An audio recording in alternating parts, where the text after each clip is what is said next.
Content warning. Tales of Tupenia features some depictions and descriptions of violence, as well as themes consistent with abuse and alcoholism. These are not incredibly common, but be warned. Hello everyone, Belby here, the DM of Tales of Tupenia, back with another set of announcements. First and foremost, we wanted to thank all the new subscribers coming in. Your support is really appreciated, and we hope you continue to enjoy the show. To that point, a giveaway will be occurring soon over on the Instagram of 3 t-shirts. Make sure to migrate over there and follow the page for more info on that front. Our post-game episodes of Side of Tots are still going up on the Patreon, where we chat about the show and have a few chuckles between the players. And our merch store via Threadless now carries hats, such as this one.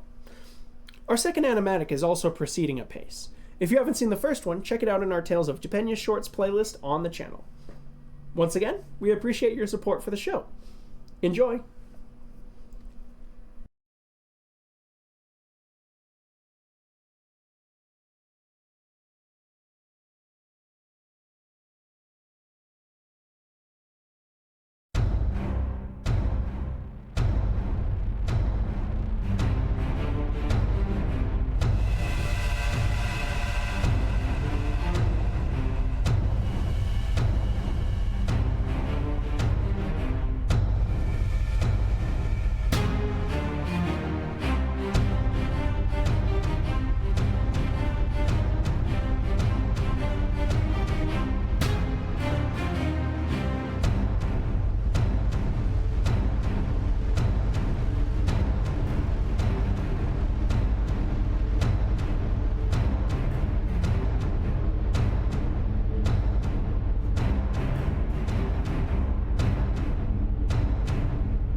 On the Lamani Islands, they say if the Hollow Mountain sings to you, you should always listen, for the song itself can carry you out to sea.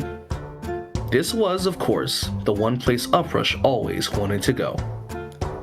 Dmitri Zephius gained the nickname Uprush from a young age, as he always displayed a surge of emotion and passion, strong enough to sweep away any who were ill-prepared for his enthusiasm. He's like an uprush of seawater when he talks. Became the easiest way to describe him to seafarers, wondering why an 8-year-old might be hanging out by the docks so often. Aside from his enthusiasm regarding shipfaring, Uprush's mother helped with restocking seafaring ships that would stop by the islands, so meeting seafarers was the norm.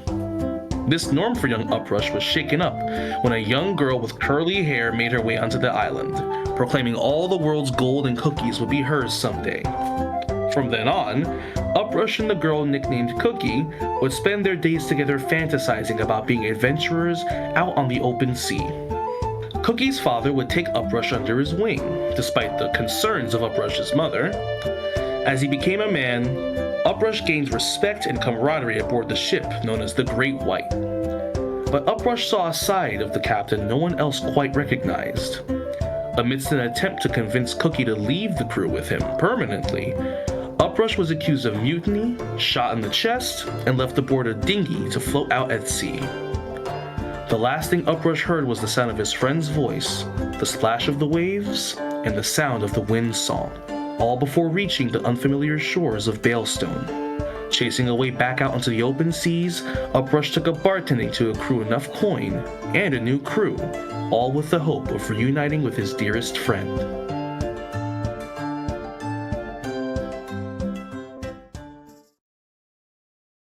Born to seafaring merchants, Jack and Robin, hailing from Arigian and Kelcary, neither of whom were willing to give up a life on the sea. Hector grew up barely 4 years before returning to the sea for a life of adventure. His youngest mentor in the clerical arts was a steward of the drowned, a medic known as Tim Callaghan. Eventually, his parents' honest merchant dealings led them into conflict with a pirate crew of a fearsome captain, where Hector's parents passed away tragically, with barely enough surviving members to crew the ship into the nearest harbor. Hector's friend Tim took him in, a blessing for young Hector that quickly was dashed as he was left with a smile in the main temple of the drowned stewards. in the town of Cotton's Creek, to be raised by one Albert Sparrow, an older steward past his prime. Hector went on to become a fellow steward of the drowned, sailing the seas, protecting ships from the same fate that befell his parents. One day, a group of pirates captured him and stuck him in the upstairs closet of a seaside cottage, held prisoner for a week until the early crew of the Bearded Dragon found him. A crew that Hector has stood fiercely by ever since.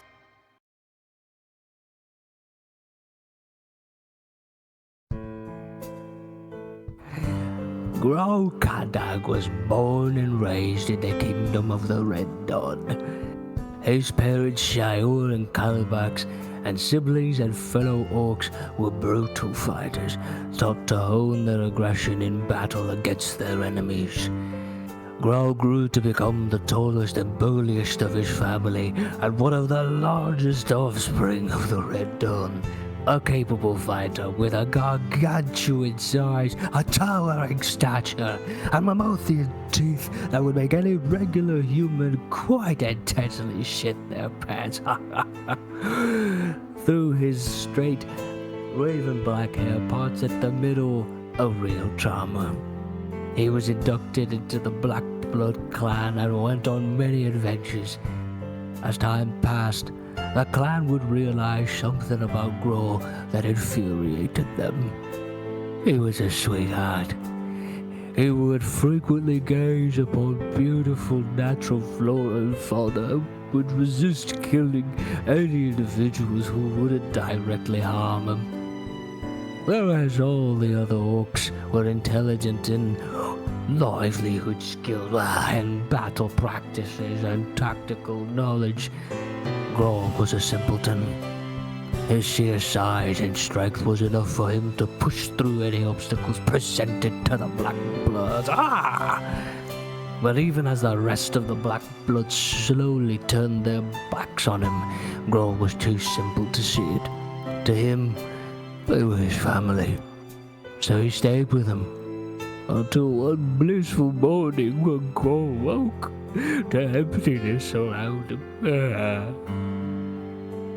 The Black Bloods were gone, and Gro hadn't the slightest clue of where to go.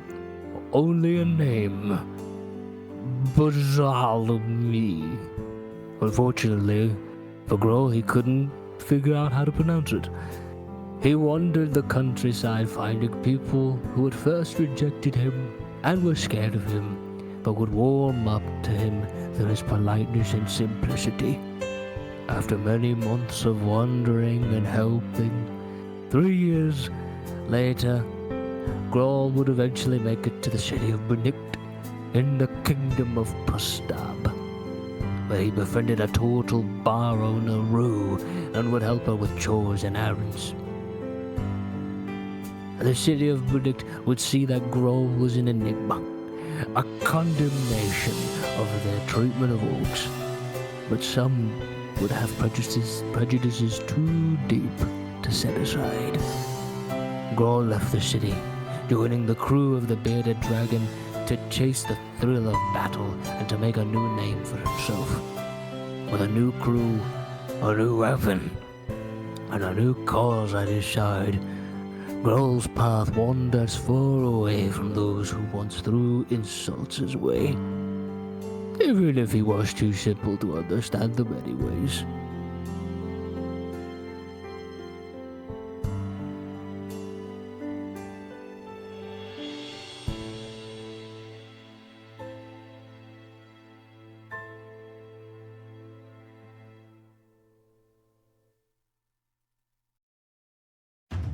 Adrian Drake was born and raised in Winterstone. Being the second son of the Admiral of the Kingdom, Adrian always lived a life of adventure and wanted to be out at sea like his father. He and his brother lived their early lives with a nanny, though Adrian snuck out multiple times into the slums, getting into trouble with his best friend Karn. Later on in his years, he was hired onto the Agalita, a trade ship with an older captain Adrian saw as second father. During one voyage at sea, an Asmer named Ariel came aboard trying to get Adrian to do a quest for his god, and would not leave until he did so. While the two were below deck in a heated argument, the Agalita was suddenly assailed by pirates, an all-out assault, which was suddenly disrupted as a bolt of lightning rent the sky, sinking the ship and all aboard it. Adrian woke up in the middle of the sea alone. At least that's what he thought until days later, a dry voice echoed through his head. The self-same voice of the Asmer he previously encountered.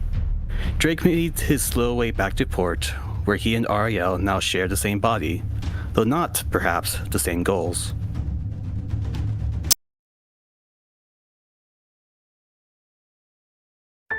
I do not recall when exactly I became what we are today, but here be what I will share.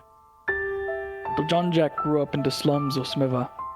Me mama telling me the stories of Kleck, the devourer of the treasonous, he who swallows the liars and cheats. Never understood why nobody heeded the warnings. We couldn't even trust our leaders, those meant to protect us. Instead, the Baron took me mother from me. I found a new home in the old elf tree, and found a new family all my own. Then he took that away too. I escaped the town with nothing but my clothes, and a few friends. And me brother in all but blood, I would have followed him to the ends of the world. And I did. And we were free. But the world took that from me too. Han, my brother, he sold me out for wealth and power. Under the thumb of the Baron of Bimbolo, the very man who took everything from me, I found if you take enough from a man, you make a monster. With nothing of the little boy in me left, the fish from my mama's stories spoke to me. I thought it a mere illusion, but it delivered us to new friends and freedom. I know it take more than fables to fix the wrongs of the world. It be taken more than the blood, sweat, and tears that has already been taken. It be taken something more. With me crew, we be feeding the fishes. Kidru grew up in a rowdy family. As the eldest of 5 children, he always hoped to keep an eye on his siblings. It wasn't easy growing up in the harsh cold of Satpia, but he was happy. Playing with siblings, ice fishing with his mom, and hearing stories of Satpia's heroics and grandeur from his father. Kid and his brothers, namely Kaivan and Kalir, loved these stories, and grew up wishing to join the military themselves one day. And when Kid was only 19 years old, that opportunity would come right to his village. Kid spent the following years of his life proving his bravery and his skill, and rising up the ranks of Satpia. But in doing so, he saw the nation for what it truly was, and began to doubt the actions he'd taken under a banner he once thought was great. It wasn't until the age of 42, 23 years later, that Kid met Jesse, a young Aarakocran boy he met in a village he was sent to enlist from. A young boy that reminded him of himself. That was his final straw. Rather than setting Jesse down the path he walked himself, he took the boy and they fled into the wastes. They wandered through a barren environment, hungry, thirsty, and left with nothing but time to think about the years wasted and the people he took advantage of. That the country he grew up idolizing and serving was corrupt. Kidru was ready to give up on himself, but he was driven by a responsibility to Jesse, to get him to safety. Crossing the waste, the two stumbled into the city of Zukamel, where they were discovered and rescued by the priests of the Albetic Temple. The priests were very welcoming and provided both shelter and care to Kid and Jesse. While the pair recovered, they were introduced by the priest to the Lambent Three, the moon deities, as well as their teachings. The serene grace of the Sapphire Queen, the strength wielded by the Copper Princess, and the willingness to change, championed by the Shattered Prince, which Kid resonated with strongest of all. After months of self-doubt, that message drove Kid to remake himself as a missionary, a wanderer, and a tool of this change, leading him into new lands, new struggles, and a new path to redeem Tupenia, as his gods and he seek to create.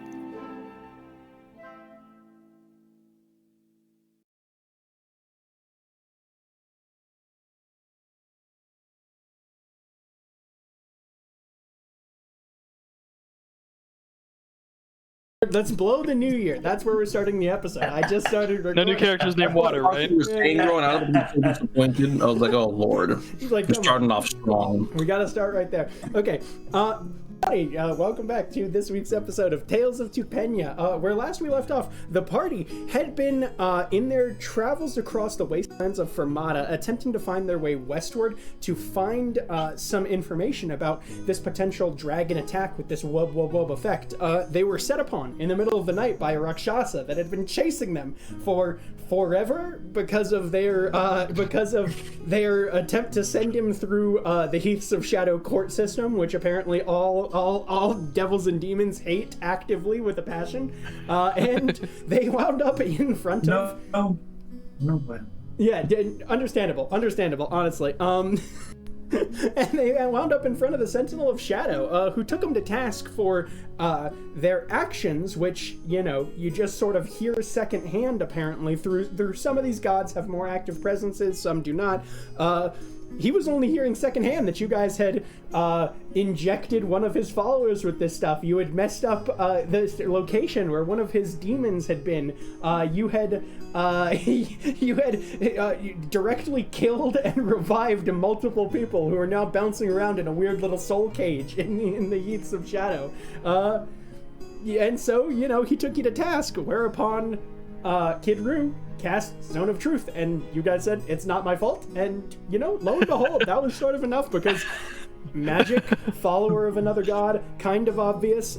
We had a little bit of reveals. We had the reveal that Uprush may be in potential connection with a more unknown force than we had previously understood. We had the reveal that Klekmenju is in fact a radiant entity of some sort, and he teleported you guys into the center of the town of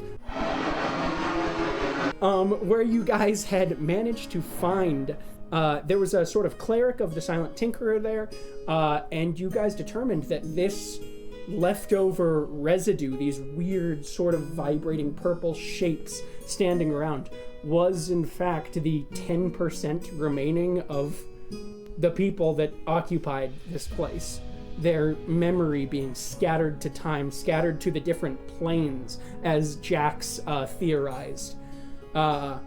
And this being said, Jax promptly put him in a dragon sleeping bag, and you guys left, not using the phrase I used last time. You guys can check out the last episode for that one.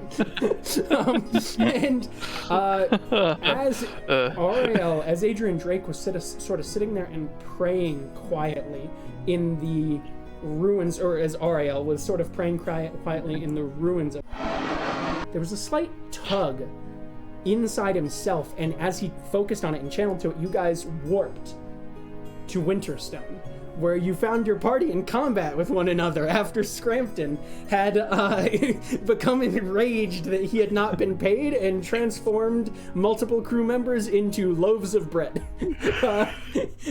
You guys managed to calm down the situation, appease Scrampton's mad fantasies, and meet the father of Adrian Drake, Theo, a retired admiral of the Calcarian Navy.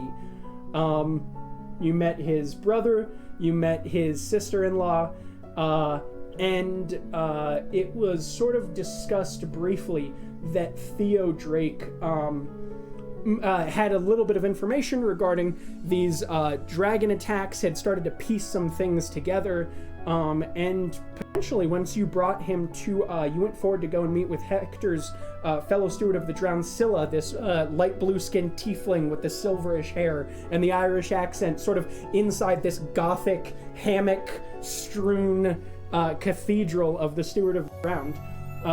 It was revealed that the sound in the distance of a pirate ship, of the no-name pirates, and the bird call of one Blackwell Karn, captured, had been heard in the distance. And that is where we resume. Okay, Scylla sort of turns to you. Yes, you guys had your epic hero levels as well. Yes, that was the last session. So, yep. Oh, I didn't do that. You can I did mine an hour ago. You can figure it out. I'm pretty sure I did mine.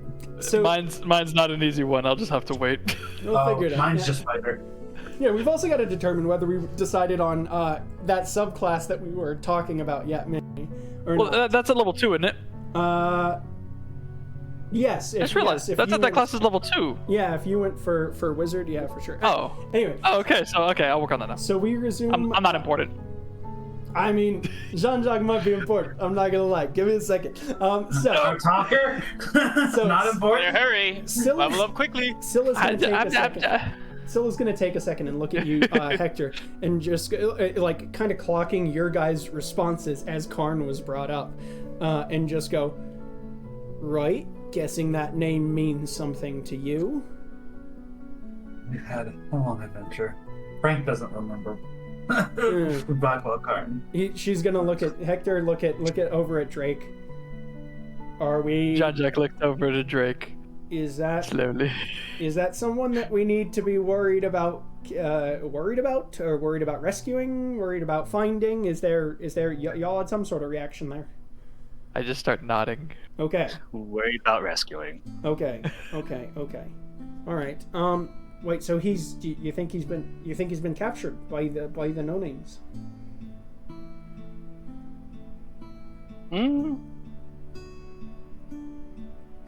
Maybe. Is captured too strong of a word? Captured is a strong word. What word would you use then? She looks at Uprush.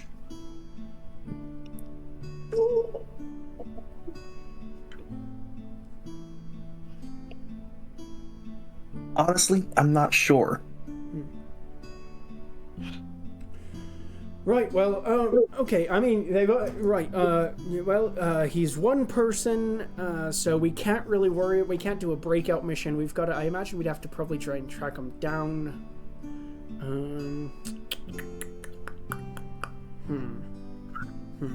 Oh, okay, she's gonna try and, like, she's gonna go, oh no, wait, I don't think hold on, we don't learn how to goddamn, working with all these magic fucks is throwing off what we get and what other people get, to be honest. She's gonna go, how do I, she's gonna look at you, Hector, and go, have you figured out a way to, like, put what's in here out there yet for anyone? Can I I mean, I can send to people, but we've also got a really good mind mage as Jean-Jacques raises his hand. I just kind of point, he's really good with the mind and the illusions. Oh, he's gonna, okay. Oh, wow. Are you sure? Is he? Hold on. She's gonna look at Hector, and she's gonna go. She's gonna put her hand to the side, and she's gonna go. Is he chill? I don't want him fucking around in my memories. I've got some dirty stuff back in there. You know, like there's a lot of time. It's gonna be detect thoughts, surface level, only what you give me. Okay. You sure? Okay. All right. She's gonna put her hands up. Give me. Go, You, all right. yeah. She's gonna go, because I tell you, I mean, that Galos's birthday party, that was a stop thinking about it. It's not gonna help. It might pop up in the middle of you try to. Don't think about it. Thoughts of I get pirates. distracted. Thoughts of pirates. I know. Thoughts of pirates. Yeah, I know. Yeah. Yeah.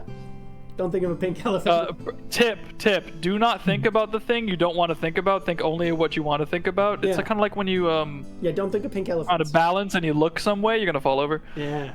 Okay. So she's gonna focus, and you're casting detect thoughts on her? Details. Yep, Wonderful. I'm gonna cast detect thoughts, just surface level. I can technically pick up everyone around me at the surface level. Cool. All right, Jean-Jacques. So if anything distracting happens, let me know. Jean-Jacques. Yeah, actually, this is great because this is going to be pretty distracting. Jean-Jacques, as you go to detect thoughts, Yep. there's a weird, you're like staring at her eyes, and you're trying to like sink through into, like there's sort of a black portion of the eye as like a tiefling, right? And you feel your gaze shift into the black portion of the eye, like you're rushing towards when you jump off a high dive, which Jean-Jacques has had to do a few times to get underwater, and you feel the splash of water envelop you, and you smell a weird, murky scent. Oh no. You find yourself in the dark, slow bayou, the sounds of crickets and flies echoing around you. You see, peering up over the edge of the water, these two yellowish eyes. How did I get here? Sorry to delay the practice of your fate, boy, but I wanted to thank you once again for the bevy of little snacks you've been sending me. your Anything for the little big man. fears and guilts of these accomplices, these supporters of evil, these malicious, no-good traitors, as you see this long, skinny body rising out of the water, his tongue licking his lips. They've been a great appetizer.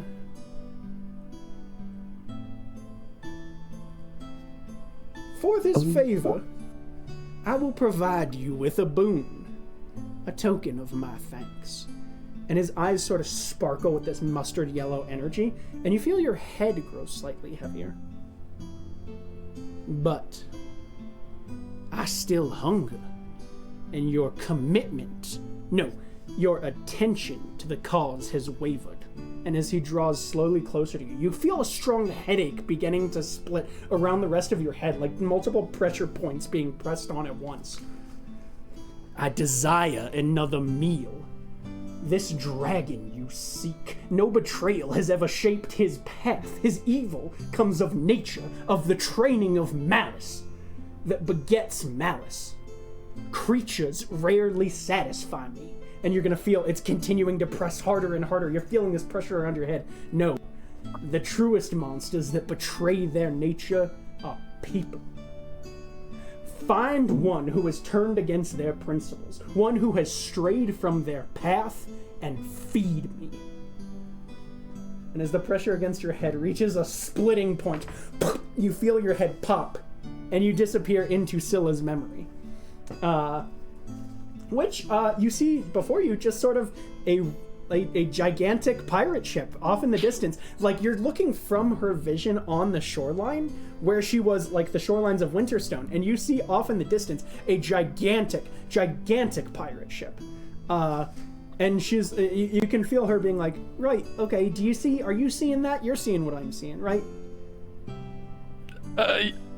Yes. Yeah. And I project the image. Cool. All right, she's gonna go. Yeah, because I don't know if there's a way that you guys can find. I mean, I can do like a finding thing, but there, you see her arm gesture in front of her into the distance in this memory, and she's like, they're way the fuck out there. So, I can't really, location. It's kind of a mixed bag sometimes, And she like floats back out of the memory. Okay, so I stop projecting. Yeah, she's just gonna go, okay, so that was the ship. I mean, to be honest, it just appeared like it was coming towards the coast and then like vanished, right? And so I think what happened is that they made the fact that there were two warships that were docked, and they decided against trying to make any sort of run at it. As she talks, it kind of just goes through one ear and out the other. I start self-consciously scanning everyone else to see if they noticed me lose my shit. Roll a surface scan of the room. Roll a deception check. If you think it would be with disadvantage because Jean-Jacques was so confused by this, then roll it with disadvantage. Yeah, we're doing disadvantage. Okay, not cool. that, unless it's a 1, And but still. From everyone. Insight, alrighty. Let me start pulling the juju out of these. 23. 23. Deception. Oh, jeez. Oh, wait. So what was the number on the die? It was a 6. Okay, so what would that be without? But then my skill. Oh, without the bonus? Yeah. What would that be without the bonus? Oh, still a 19. 19. Okay. 25. 25. Oh, still tracks. Okay. Anyone else? 13. 13. Low. Anyone else above that 19? Nope. Okay, cool. Hold on, getting it out. Still checking. Oh, speaking of, I should get my. I got a new set of dice, so I had to take it out of the Hell container. yeah, brother. Congratulations. Yes, for my next character, who I won't speak of here. Ooh. I'll tell you guys afterward. Yeah. Sorry, viewers. Sorry. Check out. Hey, actually, perfect plug. Check out Side at Tots. There's a Patreon down there. We're gonna be talking about stuff. It's like $5 a month. Should we also reveal? Yeah, definitely. Everything. All at once. No, not at all. We'll figure it out. No. Okay, so what's the roll? Yes, so perception, you said, right? Yeah. Or Okay, no, cool. insight. 22. Oh, insight. Okay. Then 18. 18. Okay. Yeah. So only Hector. You watch. You've seen Hector. You've seen Jean-Jacques dive into other people's memories now a number of times, just because being around the party. And most of the time, it truly is just his eyes Jean-Jacques likes to hide behind his mask very often anyways, but most of the time, the eyes go immediately dead once he is involved in someone else's mind. Okay. This time you have watched as his eyes have like widened and like begun darting back and forth before they have gone into Scylla's head. And then after like a minute or so, it calmed back down to neutral phase. Gotcha. Wonderful. So she's gonna go, right, yeah, so I mean, I'm not entirely certain how to go about tracking them. I mean, I guess we could try and just shoot the but like, you know, at sea, it's a whole thing, you know? Fun. Like, it would be a hard thing to do. Jean-Jacques, you are allowed to roll, you said you're also half distracted. Let's do a nature check. Nature. Yeah. Oh! 21! 21. You think you might have been, you've been thinking briefly over the time as you've been traveling, a lot of time to think. You've been thinking about different like alchemical potions that you might be able to produce and fuck around with, and you think you might have a thread on something. Yeah. And Manny, you get this opportunity. Scroll. I have it here somewhere. To look at a new one that I dropped in there for you. Oh my. Working on inhalation locate creature in my notes. Is that it? Yep. Well, you were Yeah! take a look at the full description of the thing. So this is something that, given a lab, which you either you were working on maybe setting one up in the portable hole or the one that you have on the ship, you might be able to get this put together. I gotta get to the ship. Yep. Yeah. So she's gonna go. I mean, because that's gonna be and we're gonna ping back over to Drake here.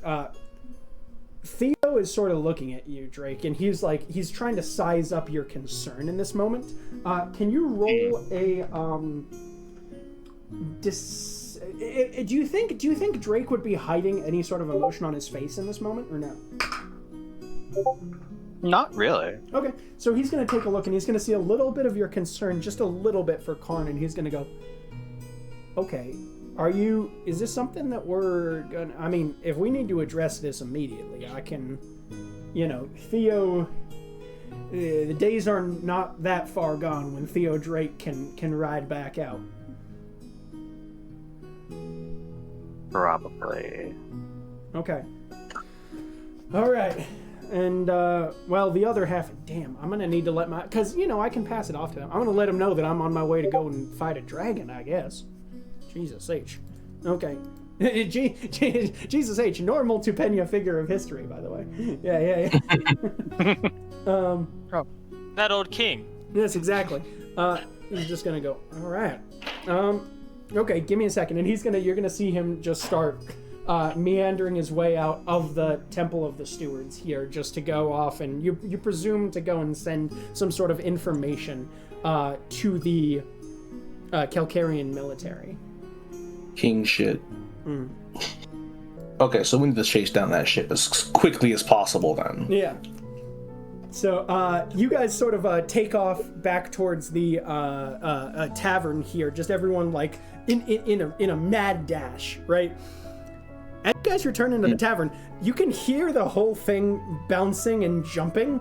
Like there's thuds on like tables and shit that are happening. And as you walk in, you see that Sir Venable is singing and dancing around the room, and he appears to be singing the song that you guys had put forward. If it's here, wait, hold on. Is this the one? Hold on. Holding on. Holding on.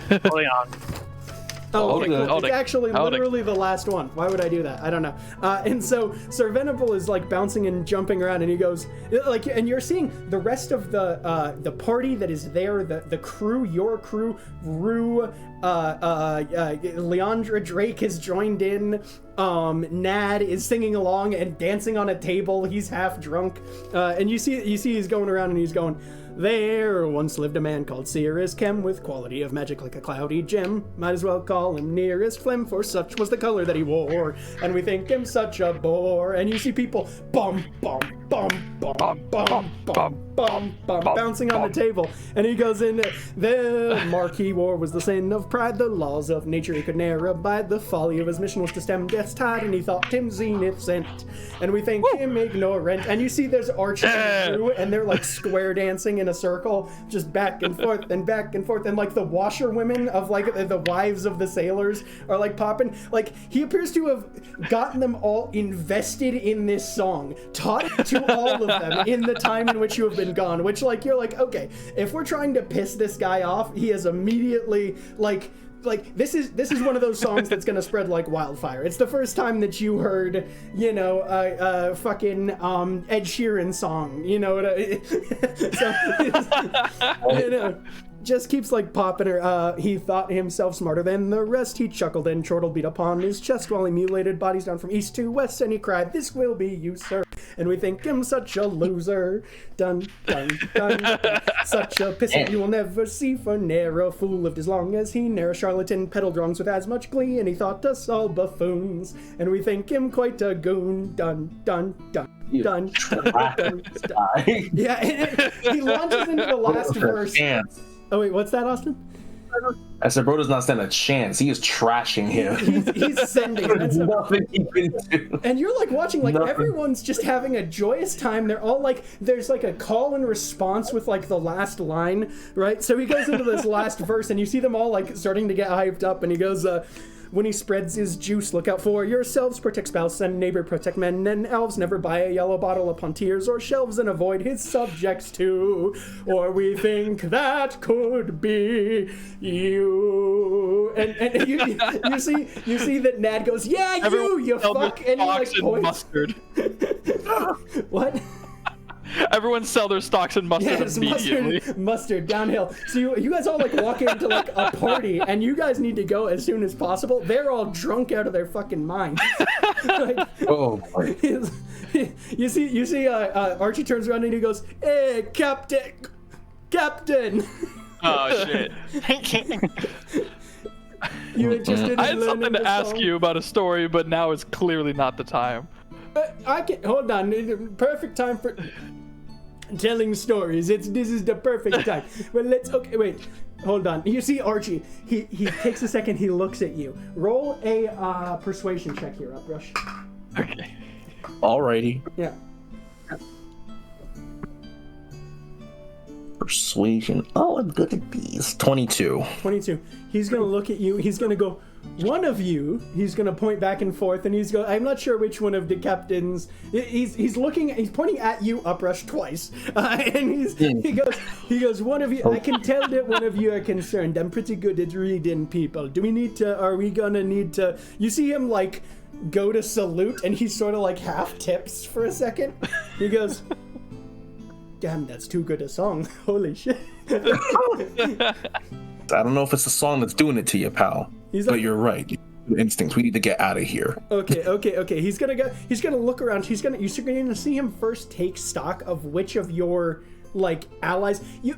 You see him get as sober as he can, given the situation where he is absolutely blasted. He's gonna take stock of which of your crew needs the most help. Look at Nad, who's tripping over himself with the 6 shots he took in the last session on the table. He's gonna go, yeah, all right. And he's gonna pick up Nad and put him over his shoulder and just start like hurrying out of the tavern.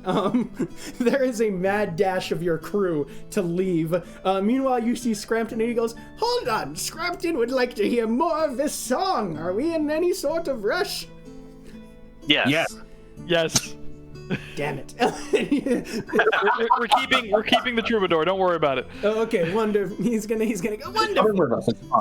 Sing more songs to me, hyena man. Like just goes wandering out. So there's sort of a mad dash for the thing. You see that Scylla and Theo Drake have decided to join you in this quest here. And so many people. Yeah, quite a few. And you're gonna see Scylla sort of just follows along next to you, Hector, as you guys are walking, and just goes, "Hey, so, I mean, It feels like you found yourself in a more dedicated sort of crew situation. And we talked about it very briefly over the sending, but... Yeah, I wasn't so much hired as found. Yeah. And this wasn't a mission from a fellow priest. This was from him himself. Huh. Interesting. It's rare that anyone gets a direct, missive like that, so to speak. Yeah. That's she like you notice she looks at you with kind of this like sympathetic Souls sort of are face. disturbed. Yeah. Someone must answer, and I guess it was me. Look at you, called. I must thank him for it. Called. Thank him dearly. Really? Look at you finding yourself a constant group. Yeah, it's nice. Good on you. And she's gonna like sort of like rest a hand on your shoulder, just like kindly, and you guys continue to sprint up towards the ship. As you guys make your way into the two ships and set out to sea, Jean-Jacques. Oh, do you have a second? Oh my. Yeah. What's up? You go to crack to work in your alchemical laboratory. And you are able to sort of find this. You notice that you go and you're like trying to think of like stuff to use in the thing, and you're like, roll me a history check here because this is relevant with advantage. As let's see, as that would be who was the cook? Archie. As Archie is trying to like gather materials for you. 11. He's gonna take a second and he's gonna go, okay, Captain. Jean-Jacques, you know... He's still plastered, huh? I did... Mm-hmm. Well, Oh, it's sloshed. well, he's gonna take a second and he's gonna go to grab some stuff and he's gonna go, okay, I mean, your recipe calls for this sort of starchy thing here, one of these tubers, but the trouble is that this... Yeah. We've got these old ones, we're never eating them because people be seeing invisible shit all the time when they be eating it. So I'm not entirely certain what we even be doing with this. I'm suddenly concerned of whether or not that is a side effect of it, or it means it's working. Me think's probably working because the thing that, we be seeing, occasionally there was a little yellow thingy that be watching us. Son of a bitch. What? Oh no. Oh no. That bastard. He's watching the ship now. Can we like hang an amulet like on the mast or something? You know that it's an AoE thing. To my knowledge. Okay, so for all stationed throughout the ship, there's a pretty good chance that it'll. Okay, it's because we weren't there yet. Saw it and thought it was just a funny bird. Scrampton was being chilling. Yeah.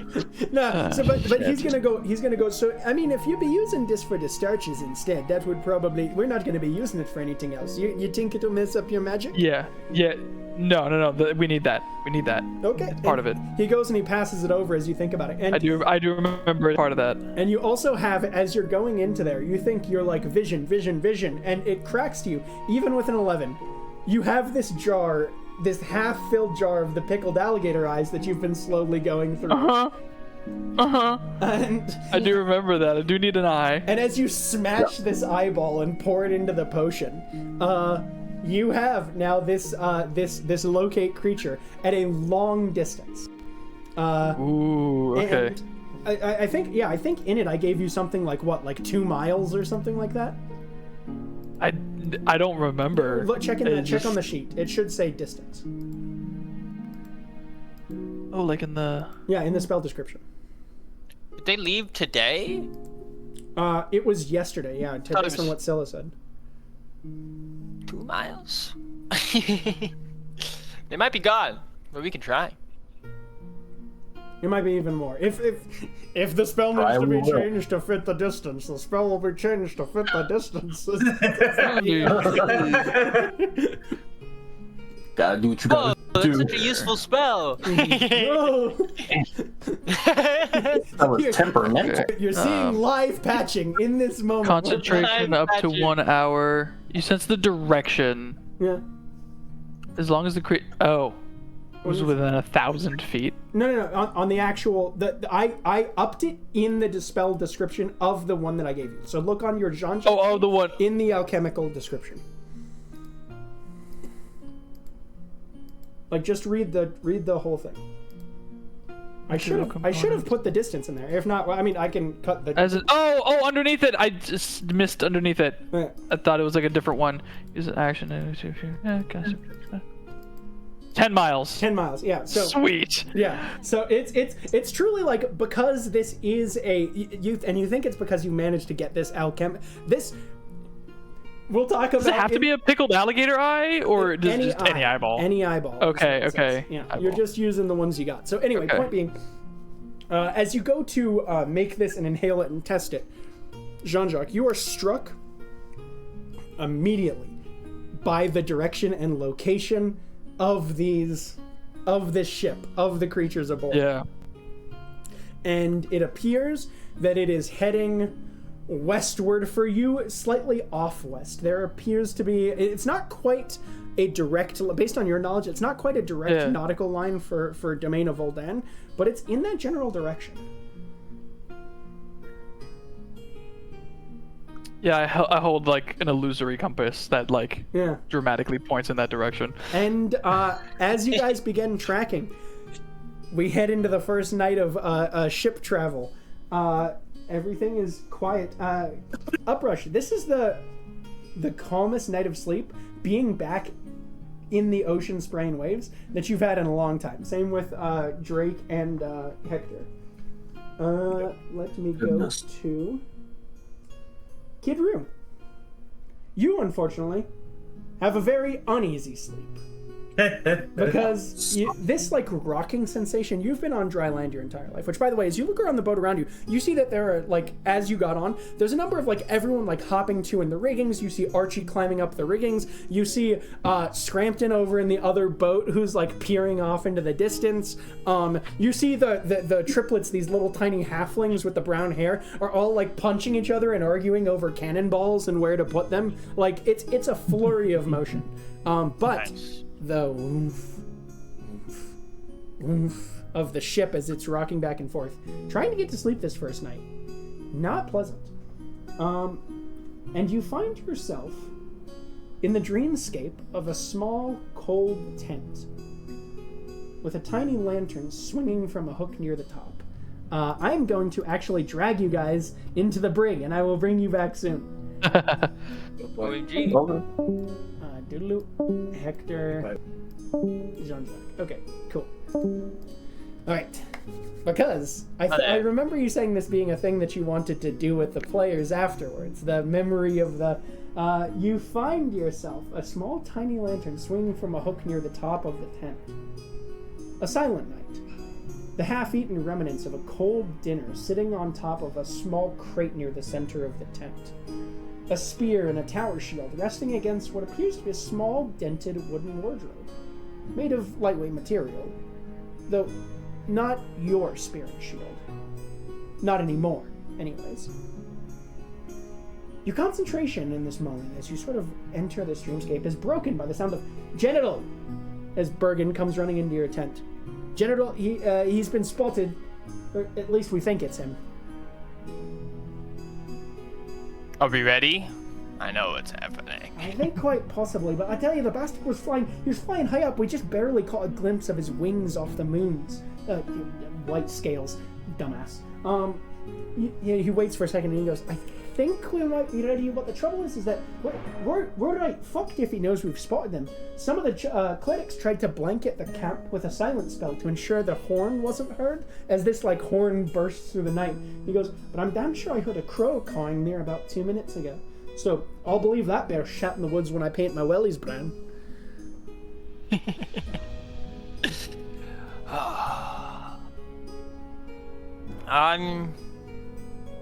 You heard a what? A croak? A crow. I heard a crow calling. A crow. Yeah, crow in the distance. So I can't tell. They might not have been able to get a full bedding, but I mean, I don't know. Maybe it landed within the outside of the silence. I can't tell. I really can't. You guys are walking out into the camp. I think we can't just assume that we have to assume that sound got out. So I would probably notify everyone, be ready, even if we're not planning on moving out for now, just in case it comes back. Yeah, indeed. That's what the horn, and you notice that the camp around you, like, you are basically in a small tent city that you guys have set up. The entire army of, like, you guys had been moving towards the last known location of the Dragon Rail Caxus. These sort of like tall, towering pine trees blanketing around you. But because it's like you've got all these tents, this is not really like a battlefield situation. It'll be very hard to form ranks and anything. You see the camp bustling around you to and fro, soldiers rushing, the eerie silence from the edges of the camp stretching as your eyes begin to search the skies desperately. Roll me a perception check. Notoriously great at those. Yeah. 5. Megan, be my eyes. You don't see so much as hear, which allows you to know that the silence has not been properly overlaid. The sounds of the Dragon Rail Caxus dropping out of the sky as his ice breath blankets the camp. The silence of magic replaced first by the screams of anguish, the cracking of tree trunks, the crunch of snow, as the massive beast alights on the ground with a thunderous crash. And then, unfortunately, silence once again. The silence of death hanging upon the air like a new snowfall before the beast breathes deeply. And the air quakes. "Men, to battle! Form ranks!" bellows Bergen, and through the clatter of shields and spears, Kidru, and the anguished moans of dying men, you cannot help but shudder and wish once again for silence. And you snap out of the dream. All right. What a pleasant time. Yes, pleasant time. So now you have the memory with which to share with others. Oh wait, did you have something else before I dropped? I guess it's unrelated. It's fine. Go ahead. The tower I was shown in my previous dream. Mm-hmm. I could get there, but I wouldn't be able to get back because I need a location to. Yes, in this moment, yeah, okay. you would need to have hollowed this location in some way, shape, or form, which I think would take a while to do. That's fine. I was just okay. Right, cool. let me drag him on. Did it? Yes. We're totally not discussing war crimes. Drag. No crimes, only peace. First thing in the morning, actually, though, Kidru, you see Jethro coming up to you. He goes, "Hey, your boy, I didn't sort of give you any grief for it yesterday because I know parenting can be hard. Well, I've heard parenting can be hard. But, he's a little impulsive." Yeah, I've started to. He was certainly not like this the last time I saw him. I mean, it's it's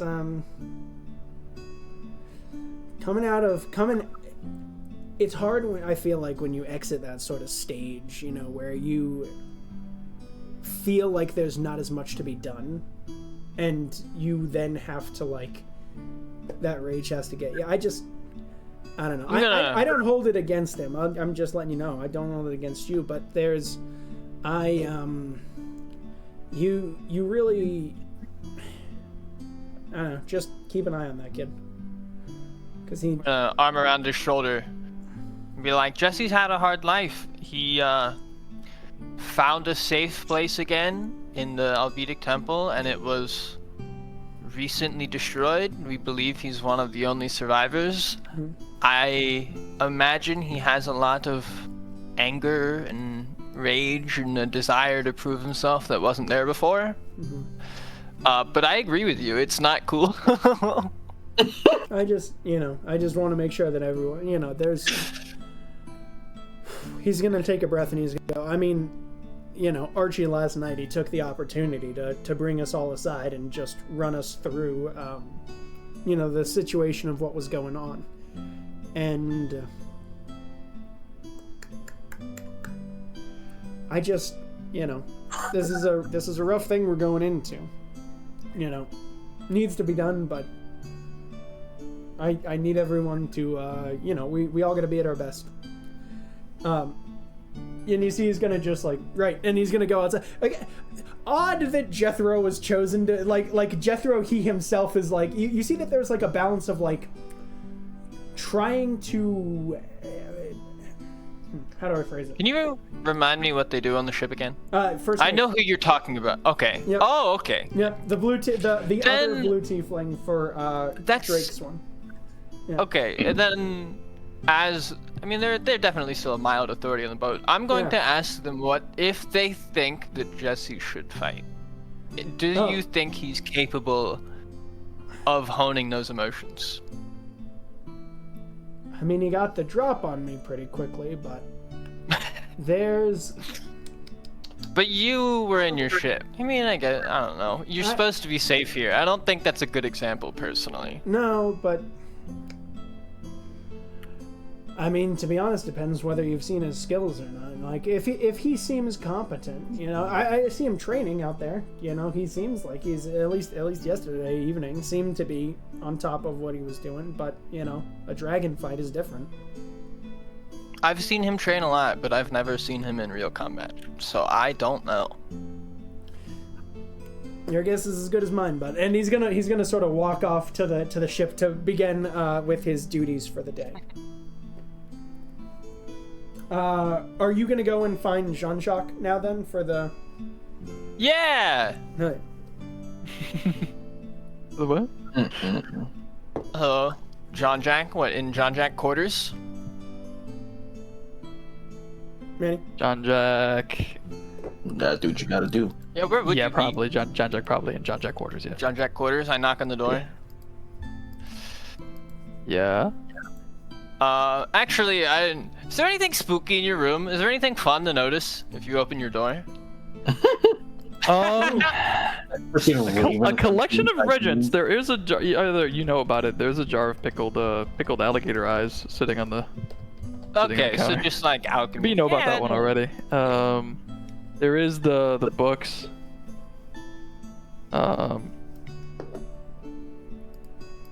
I was just, it's fine. So yeah, I'll just come in. I know that the group has had a lot of challenging fights, but do any of you have experience fighting a dragon or something, a large beast like a dragon? Have we fought a large beast? Oh. Yeah. The mimic ship.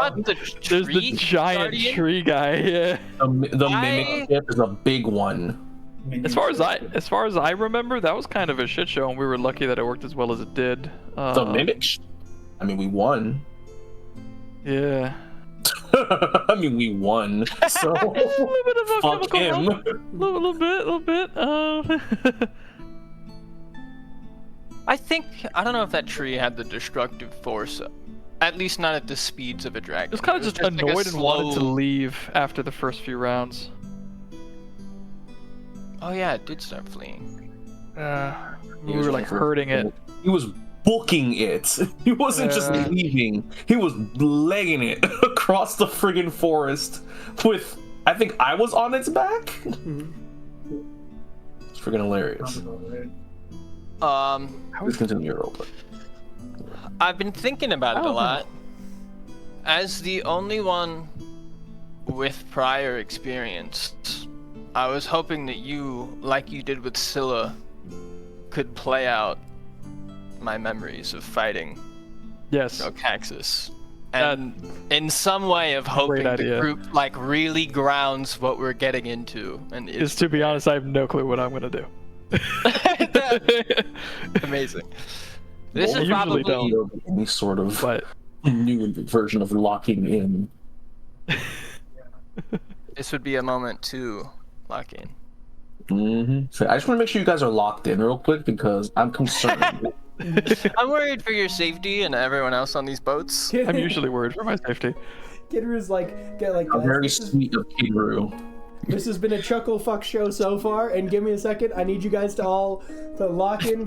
I need to know you guys are locked the fuck in on this. This one's scary, okay? So as you gather the party together, and you do this, you watch as the scene that Jean-Jacques is playing out, and Jean-Jacques, you see this scene in real time of a night forest, giant pines, everything covered in snow, right? You see a wall of tents, like a tent city that has appeared here in the middle of the night, right? And the first thing you hear is the sound of as like a blast of like icy breath blankets the battlefield, right? You hear screams, you hear cries, you see men frozen into their bodies, frozen in place, right? You watch as Bergen Frosthollow next to you, the dwarf, comes running up. Form ranks, men! Form ranks! And you watch as the people that are running around bustling to and fro all like run out of their little tent cities. And you watch as these row of shields go up overhead of them. They all get into this sort of formation. You see at the back clerics with the symbol of the Radiant King, this like flaming sword, like pointing their hands towards the sky. And like the duration of the battle is like gigantic white scaled dragon, just tail slashing through, knocking people to and fro, spiking. You watch a guy get impaled on the tail for a little bit, right? And you watch as like this is an active battle, and as well trained as the Satpian regiment is, it is a slog, right? And like, but you do see the shields, like you know that the shields are well made enough. You can see that there is this blast of air that is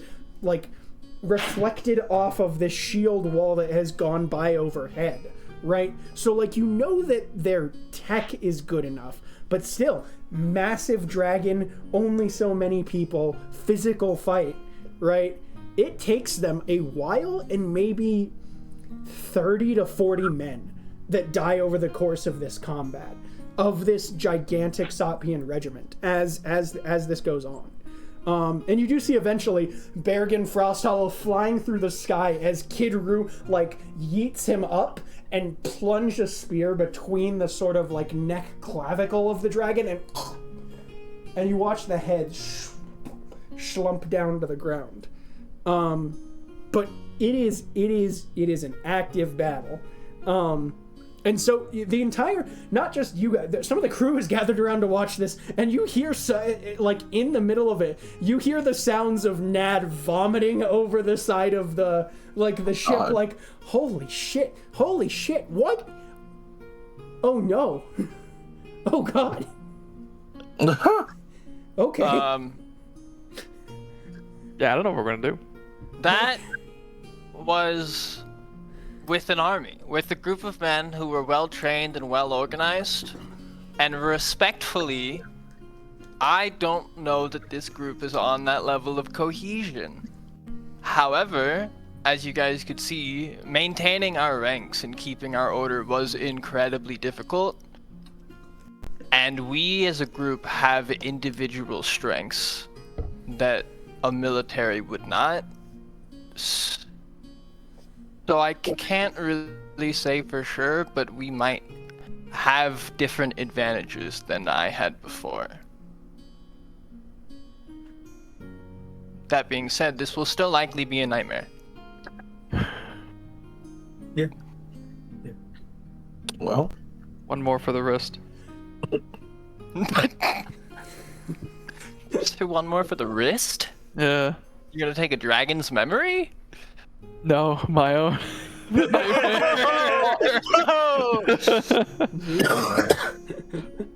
a good idea, though. Honestly, I'm curious what you could get. He took I our don't know that memories. you'll It's only have right the that we take his. Would be I interesting, wonder wouldn't if it has the memory of everything that people has forgotten. I think you would get so much information out of a long. Can you pull back history with its brain? Oh god. I don't know. That's interesting. We'll cut off its head and find out, Yeah. shall we? Yeah. Man gave us both the worst and best pep talk. I'm being realistic We might while also die. giving inspiration Yeah. in a way that I think is semi-reasonable. Let me ask: is anyone's here? Do you think in this moment anyone here's faith is shaken by seeing the details of this encounter? Jean-Jacques. Yeah. You hear in the back of your mind, Jean-Jacques. You hear. I think you be screwed, brother. I think they be finding you in a puddle. No name, no face, no history. Listen here, you glorified bracelet. If I die, you die. Shut the hell up. I be fine with that. He find me later on. You think he won't? You think as soon as you pop off my wrist, you're not going to be fed to the fish? Consider this a stay of execution. A favor. Is Jean-Jacques saying any of this aloud? Yeah, he's shaken. He's not Jean-Jacques paying finds attention. out his patron is actually part of a god, and he's like, you know what? I don't need you. No. Oh, he's talking to himself in this moment, is what it is. Yeah, like he's just Oh, I he's there, know. like fiddling. Mm.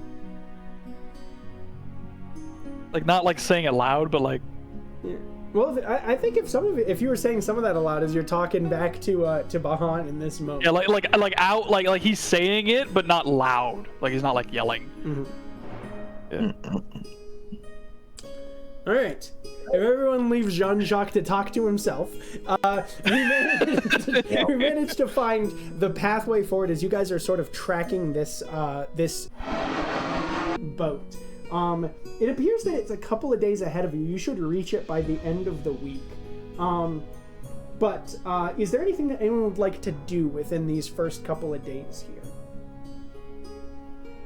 Anyone of the crew? I know we were talking about maybe the Archie thing. Yeah, I definitely want to talk to Archie and then study up on that book. Okay. I, at some point, want to find Scrampton. Okay. Kid Roo Scrampton. Jean-Jacques Archie. Uprush, you have anything? Honestly, I think he's trying to make sense of what he learned All right. meeting the what was that entity we were talking to that was I'm gonna kill like Yeah. you guys are done. Oh, the one that the Sentinel of Shadow. The Sentinel Shell, like revealing that Yeah. there's a connection. Oh yeah. Yeah, he's, Uprush sort of, is- he's More thinking- than likely trying to figure out what that is, probably in like stupid ways, like literally swinging his sword differently, being like, "Is something gonna happen?" Like he's swimming out at sea in case something happens. Like, roll a perception check as you swing your sword around back and forth. Jesus.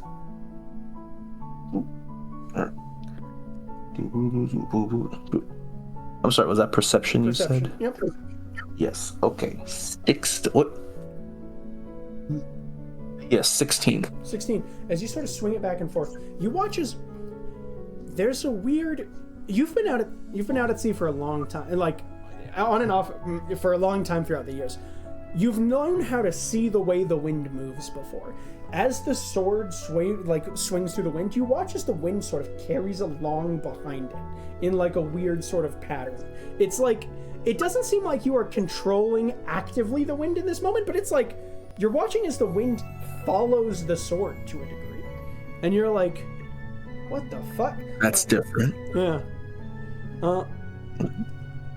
It's weird. You're sitting there, you're sort of playing with it. You play with it on and off. It's like this seems like little bits of knowledge that you are gaining throughout the course of the day. Like as you're just like maneuvering stuff around, you're watching as like you're getting favorable winds more often than not, which is another. I mean, you know that Drake has been able to send some favorable winds. Which, speaking of Drake, what was the Drake roll for the beginning of the day, Travis?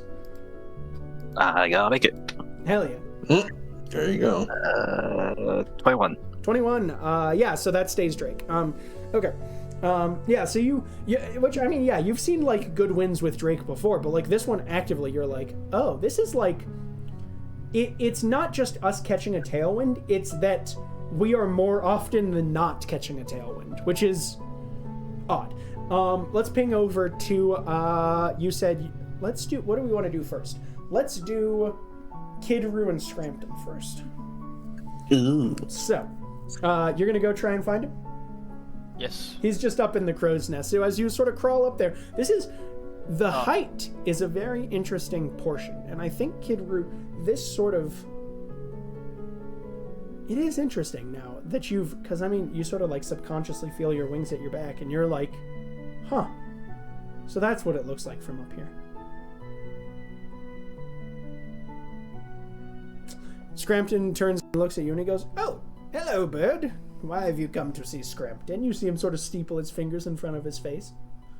Hello, Scrampton. Can I join you in the crow's nest for a moment? Indeed. A bird returning Scrampton? to the crow's nest. Sorry. Never been in one before, actually. Yes. Yes, Scrampton hears you. Have you ever faced a dragon, Scrampton? Oh, Scrampton has faced many a foul beast in his time. Dragon. I think not in this lifetime, no. Interesting This answer, lifetime, wizard fuck, man. Have to tell me about some past life sometime. Scrampton doesn't remember this.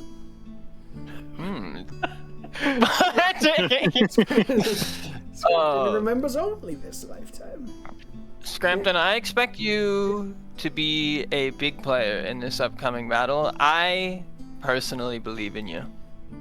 Your path is yours to walk and yours alone, bird. You don't like fighting dragons? Is that code for I'm not You don't want to turn it into a piece of bread, maybe? This would be a fun experiment.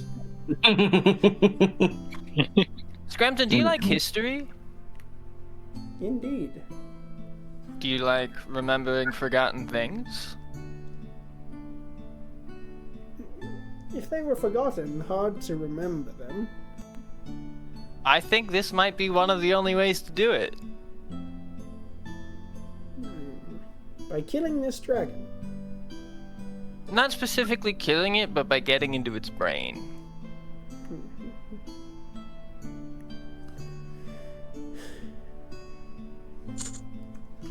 Roll an insight check here, Kidru. It's interesting. I have a 17. Okay. You taking a look at him, and you see his face becomes a little. He's got a very expressive face, but like counterintuitively, it is harder to read like that. You know what I mean? Like how there are some people who like just talk bullshit 24/7, and it's very hard to like pick up when they're actually talking about something that matters. Yes, this is 1000%. You're like watching his like face like swing between these sorts of expressions, and you're like, huh. And he just goes, some things that are forgotten are better left forgotten. Interesting. If you seek to try and remember them, be wary. Thank you, wizard. Indeed. Well, you enjoy your stay in the cockpit. He's gonna wave his sort of cane at you, and he's gonna go forth with the blessings of Scrampton. Find the sky, find the moon, find the bird within. Find the bird within. He's ridiculous. Thank you, Scrampton. Place the cane against the symbol on your chest of the Lambent 3, and he's just gonna go forth. And you sort of meander your way down from the crow's nest. We'll ping over to Jean-Jacques and Archie. As you guys sort of get towards the end of this like second evening of travel, you have an opportunity where the crew is all sort of gathered together. Besides, you notice with the exception of like, you guys have been sending back and forth on your little jolly boats, sort of like sped by Drake and Uprush, like sending them back and forth to the different ships, you know, so that way if you guys needed additional communication that was outside of the range of message, right? And you notice, so in the evening, you've left maybe just a couple of, like, simple, you've left Jethro, you've left Rue, you've left Scrampton aboard the Bearded Dragon, just a simple, like, navigators. Junker and Blythe are over there, just assisting with, like, directionalizing, right? So, Jean-Jacques, how do you approach Archie in this moment in the evening? Essentially just want to ask him, like... Remember the story about the tree in the kingdom? Yeah, the kingdom of the Monarch's Grace. Indeed. Monarch's Grace, okay. You tell me that story again. Indeed. Let me see how I be remembering it. Long ago, there be a king, right? King Kalani Vayash, great king, wise and smart, known across the world, right? Well, none cross Balestone, though in those days the kingdom of Kelkeri was not yet known. This would have been sort of in the same area. Indeed, had a tree, gigantic, brilliant, able to cure all things. People come from all around to speak to King Kalani Vayash and ask him for the monarch's grace. One day, there come a boy, yellow-haired with his mother, they say, and he be asking for the monarch's grace to save his dying mother. The king, he be say to this boy, he say, indeed, but he know that the boy have a wicked heart, and so he not be giving him all of it. And the boy, in the evening, he sneak in and he poison the tree, and all go to shit. King Kalani Vayash, dead. The rest of the kingdom fall to ash and ruin and Balestone. For this, the kingdom of the monarch's grace was big, well-known power of the time. And this golden-haired boy, he take it, he disappear, and there be a crash of the ship, and these ghosts be rising up from the depths. Boy never be seen again. You say never. Remember that wizard we were shitting on when we were singing in the tavern? Indeed. I think that's him. You be seen this wizard? Golden? Yeah. Golden hair? Yep. Wide, strong jaw. Uncharacteristic for a scholarly type. Only ever heard the stories, but if he be looking, for something from the trees, like the monarch's grace.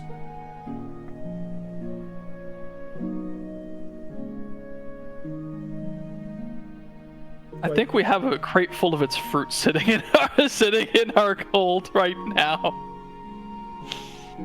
You see, he sort of like raises an eyebrow, and he goes, "But the monarch's grace never be made again." Yeah, I think it's just a hearthwood tree. Aye, but the sap? You think that a tree in Robla Rosa be what? I mean, everyone think that. Yeah, but I think the recipe being used for evil is the goon juice. Or maybe a failed recipe is the goon juice. You think he'd be trying to recreate it? Oh, yeah. You see the sort of around you, the sort of crew, like, you see the Marion, who's sort of like digging in, like, has like a spoonful of this mashed potatoes in her mouth, just goes, but the problem is that, you know that this guy that you done what found, it's what, 400 years later.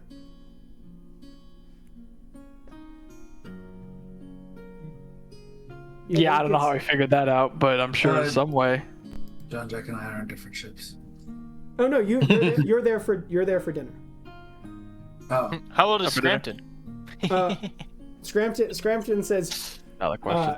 older than the oldest tree, younger than the skies above. See, wizards Okay. be doing Yeah. strange things. You cannot tell if he's What bullshitting. are you, man? Yeah. Can I make an insight check there? Yes. Druids and others blessed by gods have also other natural lifetimes of service. Yo! Oh no, this is almost perfect. Yeah. 19 plus my 11, so 30. I'd like to hit him with a 30. With a dirty 30. This is A another, 30. This is a circumstance of you do think that he is not being 100% truthful in this moment. It is with a third.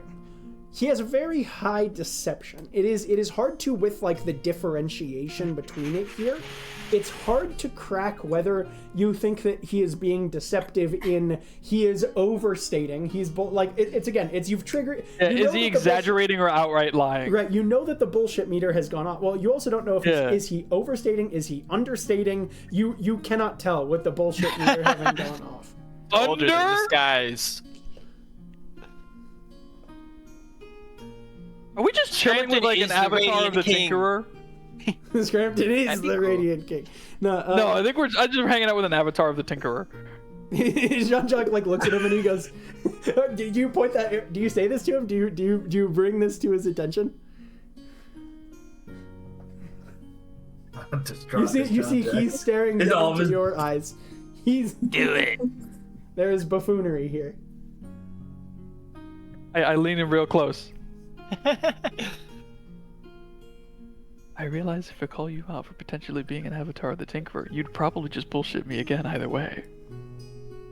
But just know that I have no idea whether or not you are. Scrampton has never been a tinker in his life. I love you, good sir.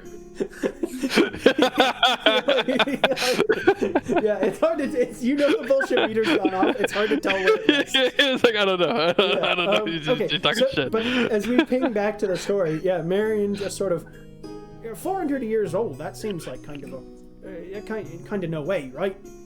I mean, he looked like this, and I just show a picture of just a strapping young blonde man. She goes, yeah, that's a kid with golden hair. That could be anyone, you know? I'm pretty sure that's him. Knowing his narcissistic ass, he wasn't even hiding. How did we find out that was him again?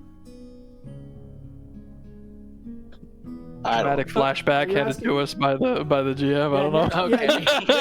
There was I forget what tipped us off exactly. 20, that's what I mean. Something just tipped us off really well. It was in I don't remember if it was a roll or if it was, but you in the moment where you guys were in the old centuries old steward ship when you guys were heading to Fremont. Yeah. That was when Jean-Jacques had the flashback of him meeting this figure. I forget if it was like the voice or something, but like something tipped me off to it. Yeah. It was like that guy, because I remember I was super suspicious of him at the moment. Like, I was like, yeah, on the battlefields after the Despots. Yeah. So anyway, so you were asking why Hector is on if Hector's on the ship. What was the reason for that, Hector? Because I was going to make a comment about high magic users, either god or otherwise, being able to live a long time. Oh, do they? You see Marion, who's eating potatoes, just sort of like looks over at you. She goes, "Do they?" I've heard tales of a variety, horror stories of magic users who just like, found it themselves. I think it was called a lich. Yeah, but they look kind of fucking lucky, don't they? Isn't that what they've said? Anytime you hear a story about them. Liches specifically, but I mean, I've heard tales of other magic users. I believe druids have expanded their natural lifespans. I think Mama Tumba was old as shit, but and that's before we're counting just the long-lived races if they're not pure human. Oh, that's true. Interesting. Jean-Jacques, roll a nature check, and I will. Ooh, I'm rolling good today. Nature? Yeah. Nice. 19. 19. Yeah. Do you want to burn any commitment tokens on that? Oh. Do I have any? Or does the party want to burn? I don't think I have any anymore. I think I used them. Where's my list? I have one for sending to shards. Oh, Do I want to burn one now? I have 4. Any info on Cyrus Chem is info, or Cirrus? Yep. What correct Cirrus, me. Yep. Cirrus? Okay. Yep. Headcanon is I've been saying it wrong this whole time on purpose. Cirrus Chem. Yeah. Oh, Yeah. You're gonna burn one? Yeah, I'm gonna burn one. I'm gonna burn one and make it a dirty 20. You're sitting there for a second and you're just staring at the image that you're projecting, and you're like, he's pretty husky around the shoulders. And his ears are a little longer. And with the 20, as you're sitting there, you're going, wait a second. And you're gonna... Is he a half dwarf, half elf? You are going to... That practically just look like a person! In this moment that this is a half elf. Yeah. Oh, that's annoying! And but also with that, there's some weird, like... Archie is gonna take a second, and he's gonna look at it, and he's gonna look at your face. He's gonna hear what they just said, what Hector just said, and he goes, "Well, you do be escaping with one vial in the story." Huh? No. Do you think he? Has he been using like a drop of it each time, and that's why some of them are diluted as shit? Yeah. Maybe, and not to be known. Hers might have been like 2 drops. It could be the original. He could be. Me think he could be using it on himself, but because I mean, Yeah. Because what you be saying the other day, Grimish, yeah? 1,000 years ago, or more. If he be there for that'd be older than any elf, any dwarf. He's very invested. We don't have any solid confirmation that it was him, but he cares a lot about it. Okay. Maybe. How long ago was the story of King Kalani? About 400 years, 396 to be specific. So if he was a kid then... Oh no, wait, hold on. Actually, time out. AJ, be checking to make sure he's not thinking of another event. I mean, but doesn't he still look young now? He does. Yeah, he does. If If he was a kid, unless he sent a kid or disguised himself as a kid, but it's kind of hard for a kid to not garner suspicion, As an elf. Yeah, wait, how long do elves live? And how long do dwarves live? Or is it just like your standard, are like 800, and dwarves are like 400. If I remember correctly. Yeah. So if he was naturally... Oh no, sorry. He would be old. 800 years ago was King Kalani Vayosh. Destruction of Sisa was 396. Okay. So he would have to be roughly 200.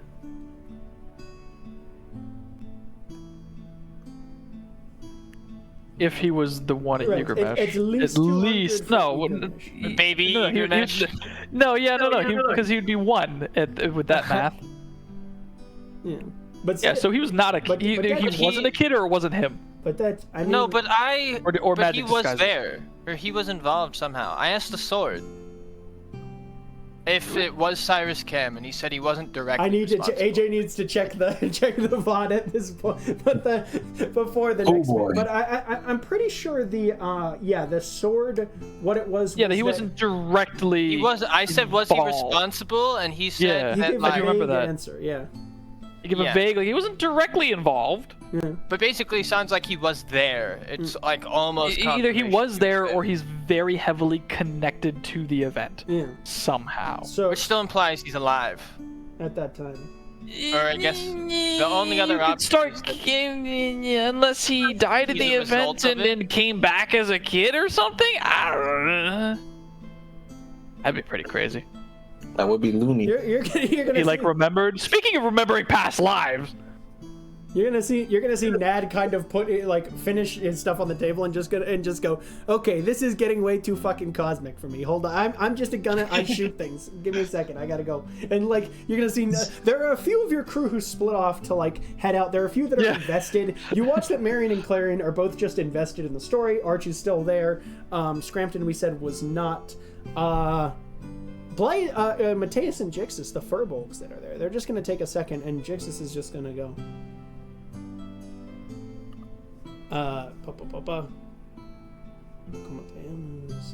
She's gonna go. It's hard to. God damn it! My brain wants to slip into accent finding. Yes, accent finding. What accent? What kind of accent is this? Spanish. I don't know why this one is Anyway, so she's just gonna go. Well, the trouble that I'm having is that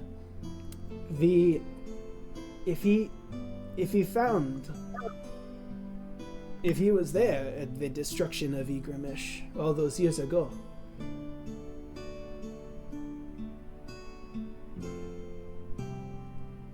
I mean, has he been blighting our landscape for all of these years? Probably. It's probably why the Despotate looks like the Despotate. Or watch her eyes grow hard with hate, and anymore. just she's like, if fighting this dragon is the key to finding our way to this asshole, I will join you on the entire quest. Yeah, because they're somewhat connected, the dragon and him. We don't know exactly how, but they are.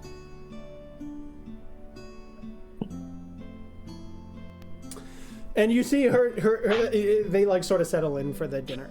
Is there anything else here that we want to explore with that scene, or are we going? I mean, we're out at sea, so I can't find any Oathbreakers to randomly murder. Lest this hat get any tighter. We snap out of this scene to the evening of that night. Unless you guys don't have anything else you want to discuss regarding that for the time being, right? That event? No. Okay. That event specifically? Yeah. No, I do want to check out how if the hat got upgraded. Yeah. Or if it's just getting tighter. You do as you go to go back to your room for the night, Jean-Jacques. We'll do that very quickly. You look. Yeah. The shark teeth have grown. The catfish teeth. The shark teeth have grown. They're bigger, longer and bigger, and they have now gone. You see that they've chunked slightly through the hat. Just to the pressure against your temples was the teeth for a moment. We're going to ping over to Uprush. Uprush. Oh. On this third night of sleep aboard here. Let's do. Where is it? Have I finished this? Oh yeah. Okay. Uprush. The place you've always felt most at home was at sea. Even as a boy, the sounds of the waves were never too far from the idyllic island of Surlyamar Grave, lulling you to sleep every night and comforting your days. So it's no surprise, being back at sea rather than wandering the frigid forests and icy wastes of Satpia, the first night was the best night at sleep you've had. The first night back at sea was the best sleep you've had in a while. The third night, though, much less restful. As you sort of struggle to get comfortable in your bed, you hear a low whisper on the wind. Uprush.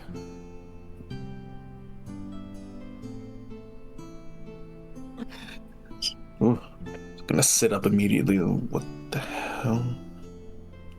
Silence for a few moments, the winds blowing gently. Then, slightly stronger and louder, Uprush. Looking around his room, like, he's gonna get up and walk out of his chamber.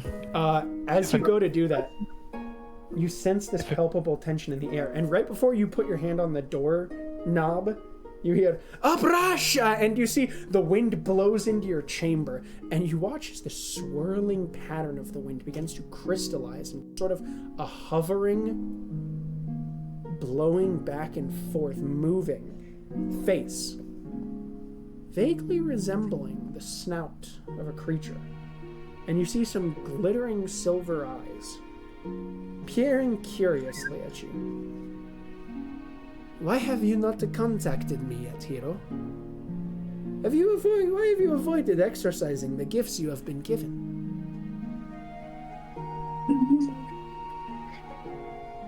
Confused, taken aback.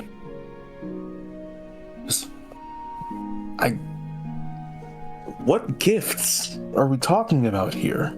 She goes, the gifts that I, the Dragon of the Winds, have bestowed upon you. Have you forgotten so easily, hero? Is that why your path has faltered? Kidru doesn't know bye wherever Kidru is. Kidru's blood pressure rises. I'm rolling in my sleep. Kidru, more strange There are god. people in there! And as for your second question, funny, have we not yet met you and I? Surely you remember our moment of meeting.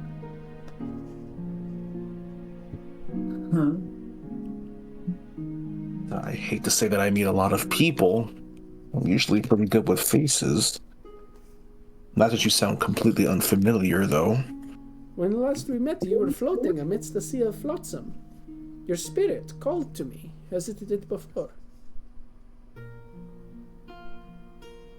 Oh. Limani? Indeed. But I thought you were... Huh. This puts my... Huh. You thought that Well, was a now I have to deal. reevaluate myself as a person, don't I? Perhaps a smidge. Perhaps. Like, you came to me Indeed. when I was... Just gonna grasp at where the wrappings for his bandages on his chest are. Are you like exposing the wound, or are you're just sort of like subconsciously like rubbing at him? I think he will just take them off. You see, as you sort of expose it, the area where the thing had been healing, you notice that there are little tiny bits of what appear to be dragon scales. Not like crazy, but that like are like lightly coating the chest.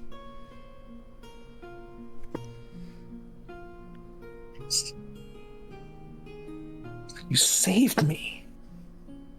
Indeed, your spirit called to me.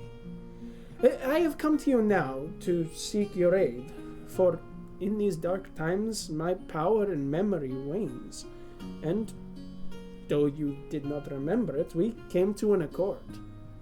An accord that has been left yet wanting. I wish... And here her form flickers for a minute, as the wind that's blowing through dies down. Flickers back up.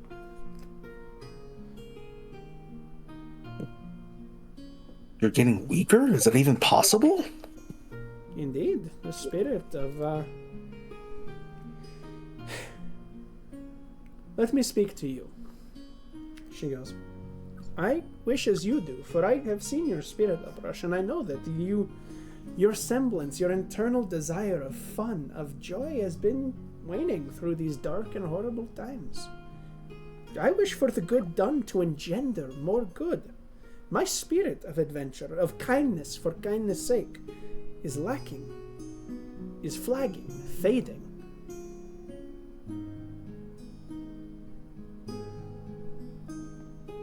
There's been so much pain since I embarked on this journey.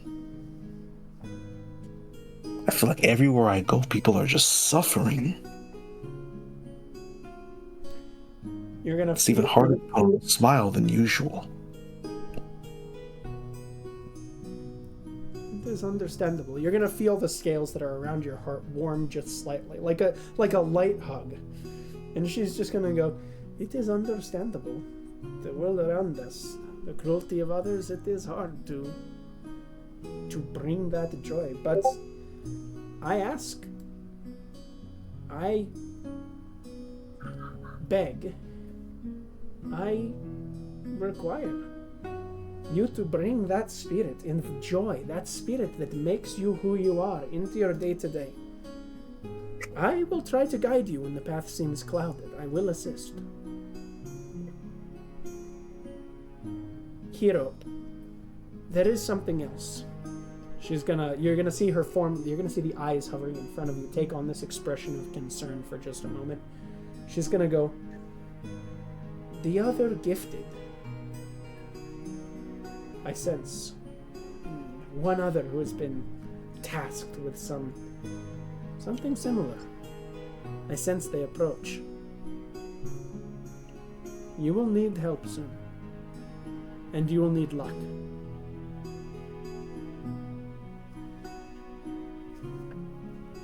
Well, I think with you and my guiding winds, I have better luck than most. If this is any proof of that, this is rubbing where the scales are. Who is this other one, and how can I help? One that has these other great dragons. They're, Do you remember when you were young, the scale that you found? Yeah, I think I left it on my mantle back home. You... No. Surprising that you found a small enough chip of it. She like laughs for a second. She goes, the full scale is, well, I am lucky you found it before anyone else did.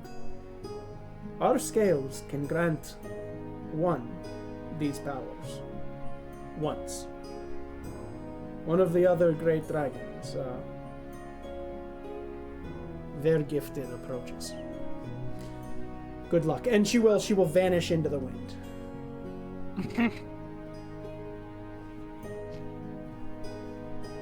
Oh, I really hope I don't wake up from this confused again.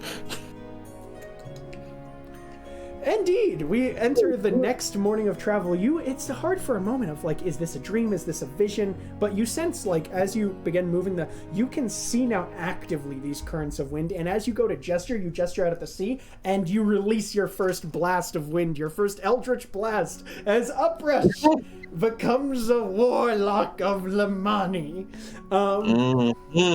And at least one of us can cast it. Huh? Yeah. I wasn't gonna go an entire campaign with no Eldritch Blast, you think? No. It was my goal, play a warlock and never cast Eldritch Blast. But on the fourth morning of travel here, Adrian Drake, who is now back, roll me 2 more Drake checks, please, for day, would have been day 3, day 4. Okay, that is a 9. Mm-hmm. And a 10. 9, 10. Okay, so Ariel and then back to Drake. Okay, so Drake, on this fourth morning of travel, there's something you notice as you're looking around. It's kind of hard with water, but like you've spent enough time at sea and specifically with directions of these like processes, you recognize where you are. You have a weird familiar bearing. You think that you're approaching. Roll me a history check here with advantage.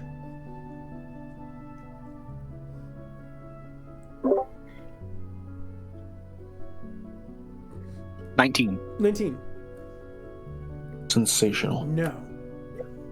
It looks like the no-name pirates, that the direction that they took their first bearing was straight towards the wreck of the Algalita.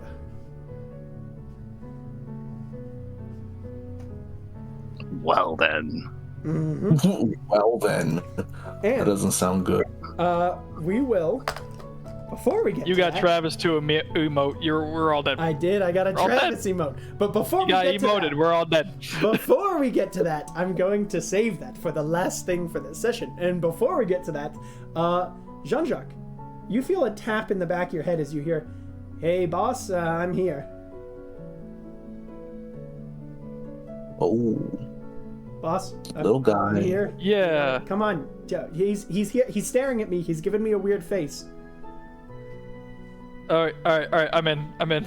You blink into. You were staring directly up at the frustrated face of Enderon, the fist of the past, staring down at you. This orcish, elvish figure, and he goes, "Right, what's the fucking big idea rolling into my morning like this?"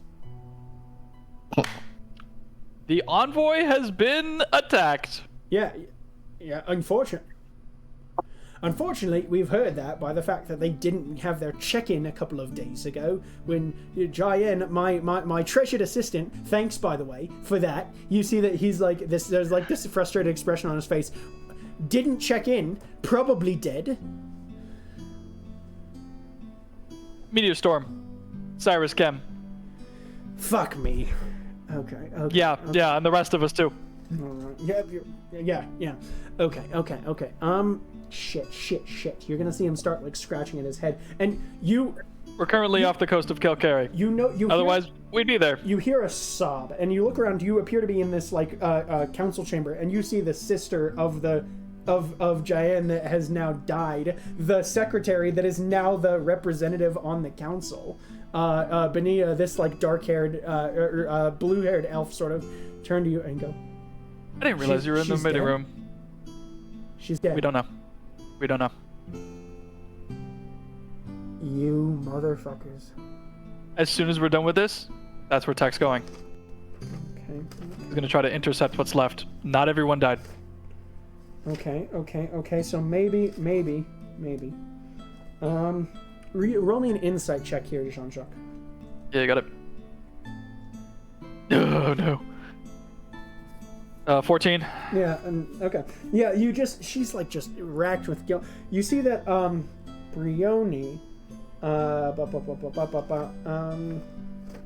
they go you see that Enderon who's there just goes, fuck me, we were just hoping that we would be able to find a new name for the despotate, and now we've got to try and figure okay. I have one. Oh wait, he's gonna take a second and he's gonna go, actually, he points over at Giant at Benia, and he's gonna go, do you have a and she's gonna go, hold on just a sec, and you're gonna see her snap, and a cleric comes trotting out of there, does detect magic, and goes, yeah.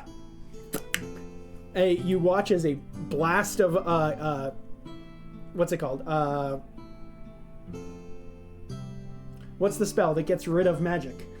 I'm trying to... Dispel magic. Dispel magic. Oh. You're going to watch a blast of dispel magic go out, and she goes, okay, we have a little bit of time. You watch as Enderon turns to you and he goes, right, we have one teleport spell. We have one teleport circle scroll. I can get up there, we can send someone up there, and just move as much of the people as we can fit into that fucking thing through here as soon as possible. Because I'm not... And you watch this frustration on his face, like he truly, you sense that this sort of hitch immediately into your guys' relationship is a bit of a problem. Like that he is like utterly frustrated just at the moment that there are so many lost, but that there's this internal desire for recombining these people. He's that is personally invested, yeah. And that it is like sort of taken over, and he's gonna go, right, we can use that. I won't have to worry about it anymore. Okay. I'm with you entirely. You watch as Brioni, who is also there, just goes, and you say that he's keeping an eye on these people. We're gonna need to move quick then, right? Yes. Okay. As far as I have noticed, he is personally invested in preventing this from happening. He may have been... He is confirmed to be somewhat connected to the fall of Ygrimesh. We do not know exactly how. Okay.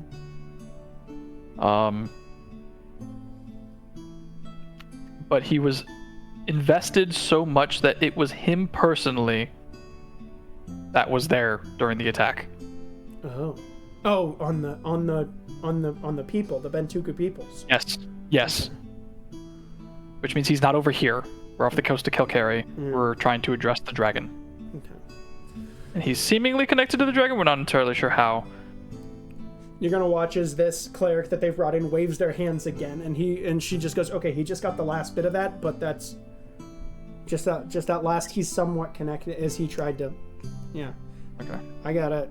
He's interested in whatever we're doing. Can you guys get some of these? Oh We wait, don't- I can't. I have no way of showing him this. Okay, can you guys get like the amulets that stop that? He's gonna go. We don't really have any artificers. Those were unfortunately lost mostly when Igrimesh fell. Unless we can find. Wait, did we? He's gonna take a second and he's gonna go. Wait, did we find that? Satya has some if you have good relations with them at the moment, but Oh, Satya. Satya wasn't. We'll see. check to see if the gnomes to the north have some. We'll give it a shot. And to be honest, if we can find, I can't remember whether there was anything too deep about it in that book that we found, but we'll see if we can do anything with that. And you're gonna AJ had a thought. He has lost the thought. No. Damn, it was relevant. Hi, Talisman, Envoy, Bentuku. Was Rioni? no. Was Hilgo Shilgo? Right. Do you have any more information about him that we can? Any additional goals besides just wiping out these people? Have you got someone? Do you have any knowledge? Is there any more research? He may have been connected to the fall of old Roblerosa. Okay. The Well, story of the King's Grace. He might have been the kid. okay. We'll see if we can get into any. We'll see if we can get any people of our. Our histories are pretty. They're pretty All we few have and is far between. But Legends and we'll see what we conspiracies can at this point, other than the confirmation of his presence on the attack. Are you? You said you're across one of your next destinations. You might want to check out the University Invicarium Roblerosa. They've got a pretty good library there. Anyone that you know that's got access to a good library of information, this is what we gotta put front and center. A magic library. Understood. And he's gonna go right. Okay. You take your little guy back. Oh. I have the Despot spell book. Do you want me to look for anything? Wizards. I mean, I would just take it to the next big wizard that you can meet, because that's, Yeah. We've got something, but wizards are hard to come by nowadays. Understood. Grab that! Yeah. And you're gonna watch. So he goes. You can take your little guy. By the way, I think we're good. Yeah. And you're gonna hear his. Is that a means? Like, do you have a reliable means of communication? Probably. I mean, if you want to leave him here with us as your envoy, that's fine. I'd love to have him back. Trust me, I'd love to have him back. But having another telephone. Yeah, speaking of, yeah, we did hear tell from it would have been. There was one of our spies. I hate to give away that you watch as the cleric waves her hands again, blasts it again. She's gonna go. Okay, you're good. Go. He's gonna go. I hate to tell you that we did have a spy tailing you for a little bit, just to be sure. We did see an eruption of yellow and black light when you guys were. Wandering across the wastelands of Sopia. Yeah, one of my temporary minions somehow got bound to this plane and is no longer temporary, which is quite beneficial. So I'm not entirely without a minion. Okay, because that was what they seemed to be communicating, but I wasn't entirely certain. So attack is a little faster, so I sent him. Okay, so if you leave him here with us, then you'll be fine. You'll still have access to a little guy. Even if I didn't, I think I'm still better off keeping him with you. Okay. All right. Then he goes. Just you can poke him whenever you need to contact me, and I'll be able to contact you whenever I need. Then he goes. Little villain, you're with me, and he's gonna pick him up and put him on his shoulder, and you're gonna watch Taco. I don't like being manhandled, but also I don't really have much of a choice. You could stab me if you wanted. That was a weird thing to say, Tech. Don't. You aren't thinking about constantly being stabbed? You don't live in the heaths of shadow, okay? They would just send you back. You know what? You make a good point. And he's gonna go, all right. And you're gonna see him start just for a second. Like he appears to start trying to talk in the council meeting. He's like, you sally forth, like he's trying to start giving. No. I talk through him, interrupting him. Enderon. I just give him a low hum. And thus he can't because I'm talking through him. Enderon bops him on the head, and he just goes, "You'll figure it out pretty quickly." All right. And he's gonna. I command Tack. Shut up. Obey Enderon. Obey Brioni. Yeah. And this is a mental connection, so it doesn't hear. Obey Brioni first, Okay. and then Enderon. You're gonna feel a slight tingle at the back of your head as this. He's gonna. You see him turn and raise his head to the. He goes, "What did you just say?" As you feel the trigger of the Xerxes Unbreakable contract. Yeah, the contract kind of. Yeah, just like I'm just telling. A mental connection. Obey Brioni and then obey Enderon. I'm not acting against Enderon, but obey Brioni. He goes, okay, we're kind of okay with this. Like as he looks at and so. How does he pick?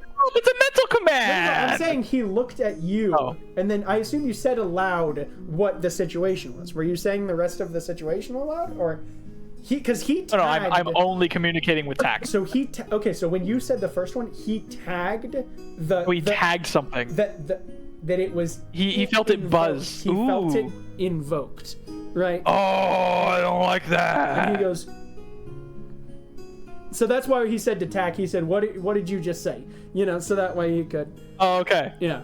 I was like, okay, so I'll talk through tack and I'll whisper to Enderon. It's like, yeah. Oh, it lets you know. That's a cool spell. He goes, one of the few things we've managed to find from the wizards of the past. It's kind of a hard. He like looks over at the cleric to verify that he is not being watched. The cleric nods and he just. I can still move. I haven't broken it. He obeys Brioni and then you. That's what I said. He'll nod and he'll go, that's okay. That's no, for your knowledge. Oh. That triggered that. Cool. Good to know. He's just gonna. So it triggers a notification on a priority. He's different. He's gonna watch and he's just gonna go. Indeed. And so anyway, so does Jean-Jacques do anything now? Or yeah, Jean-Jacques gonna take the spellbook over to to Scrampton. Scrampton's as you put it on the thing in front of him, he's gonna look at it and he's gonna go, Scrampton cannot decipher insane scrawls.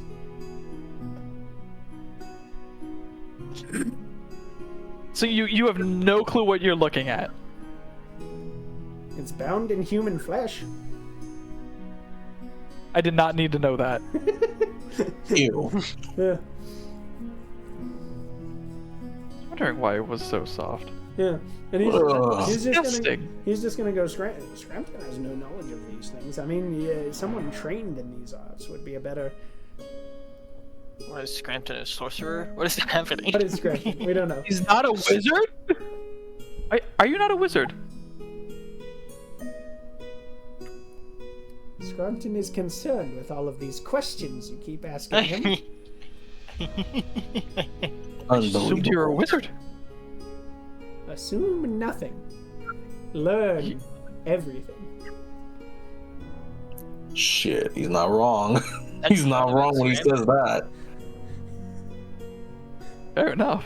What the heck? He's gonna wait. Okay, so I'm gonna get that disgusting book out the crow's nest. So you guys take off. Okay, so as you do that, let me finish off session because we've got one little moment here. I think we're getting to a good ending. Yes, 145. Okay. You guys see in the distance as you are tracking, as Drake pings that they are moving for the wreck of the Algalita. You see in the distance the shape of a single solitary pirate ship flying a blue and gray slate flag alongside the flag of Parlay. I'm gonna need Hector, because you're in the mast, right? You're checking here. Does anyone else have long vision, or a everyone else can roll perception with disadvantage? Okay. Nobody has like an extended. Oh wait, I guess Kid Roo would have extended vision because bird. Yeah, we'll give Kid Roo perception straight. Perception. Okay, I got 11. It's just so hard to open. Now I know that. It'll be a problem later. 24. 24. With disadvantage? Shit. Wow. Yeah, it was an 18 and not 20, so I wasted a not 20. Oh no! And it's kicking us in the teeth. What's yours? What's yours, Hector? Sorry, what was I rolling? Perception. And Kid Roo. What was Kid Roo's? Oh, natural one. Oh, one. Oh, me too! No. Okay. You. I mean, I both- have a +9. I got a I have a passive 17. perception of. Yeah, Drake, who is honed in on this shit. As you're watching, you notice that there is what appears to be a gray form of a Cute. bear on this blue background, slate gray bear. I'll let the others know. On the mast? Yep, the flag is a flag that they're flying. This flag is of Okay. a slate gray bear. History check from everyone that's not Kid Roo, actually, unfortunately. Kid Roo is the only person that... Why, did you get a I natural rolled well. You got a natural 20? No, I got a 19. Oh, okay. 15. I got a 21. Oh. Whatever. I don't know. You don't know. Happens. 15. It's a history check, you said? Yeah, with advantage. Oh, with advantage? Oh, thank God. Oh, advantage. Oh, who gets advantage? Everyone. Well, actually, yeah, so I'll take the 21 from Kid Roo and everyone else gets advantage on this, is what it'll... Oh, okay, mine's the same 15. Okay. You rolled the exact same thing. 24 18, not again? 20. Oh, natural. Oh, so with advantage, so that's a natural 20. Okay. Yeah. Fuck yeah.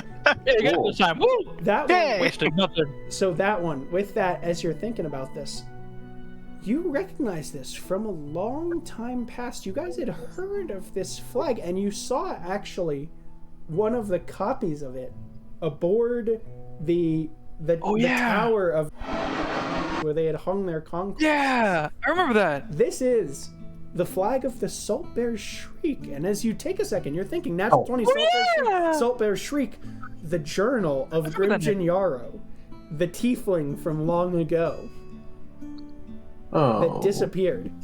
This is his ship. But with a natural 20, you're like, okay, hold on. Is he, as you approach the flag of parley, are you guys ignoring this? Are you going into battle, or are you going to go for parley? It's a flag of parley. They're flying a secondary flag of parley directly below the first one. Like to talk? Oh, there are rules to this We can shit. talk. Yeah. We'll chat it out. We'll talk it out. So who are you guys going to send as the envoy? Oh, send? There's I generally don't know them. I generally can parley go. procedure is one envoy each way Oh, shit. in this world.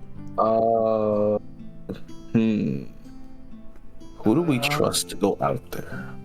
Well, I can be like nice, but I don't have the He could send him to God.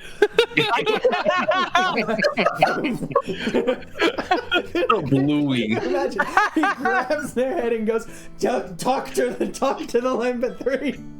Talk to the Lord. And cannon fire. Yeah. Emergency therapy session.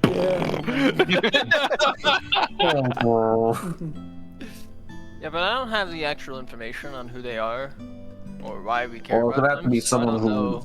Yeah, I don't know that I'm a good option. Right. Well, let's see.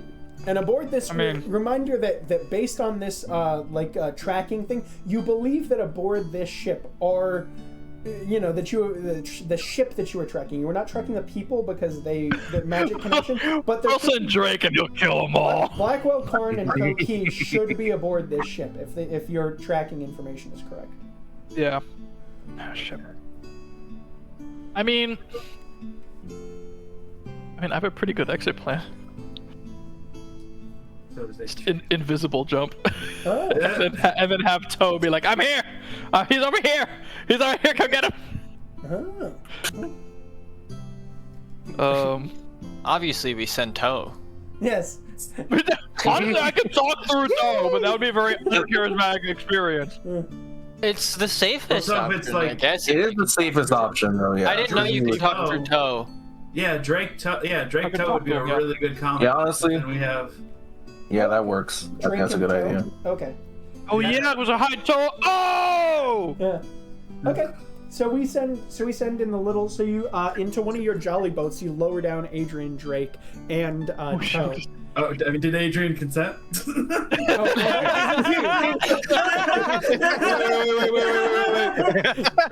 Hold on. But it's not the mute type. The boat. Jesus. So hold on, I didn't agree to this shit. Wait. He consents for now. Okay. That's For now. For now. Hold on. For now. Like, Hector will go, jumps but off the Hector doesn't ship. want to. Yeah, you Said guys, nope. Yeah, you guys. I don't want to be here anymore. And just gone. Yeah, completely valid. 1,000% valid. Butterflies back to the ship. Yeah. So we send Drake and Stop the Toe, beefcake. who jumps into the little boat, and you watch actually as this is gonna be so He funny. describes himself This is as gonna a be grotesque so funny. area. As you guys, Drake, roll me a perception check as you and the jolly boat from the opposite ship pass by each other at distance. Pass by me. That is a 22. 22. As you look over, you see the face of someone you thought dead many years ago. Oh boy. You see the face staring back at you of Sidgar, the captain of the Algalita. What? What?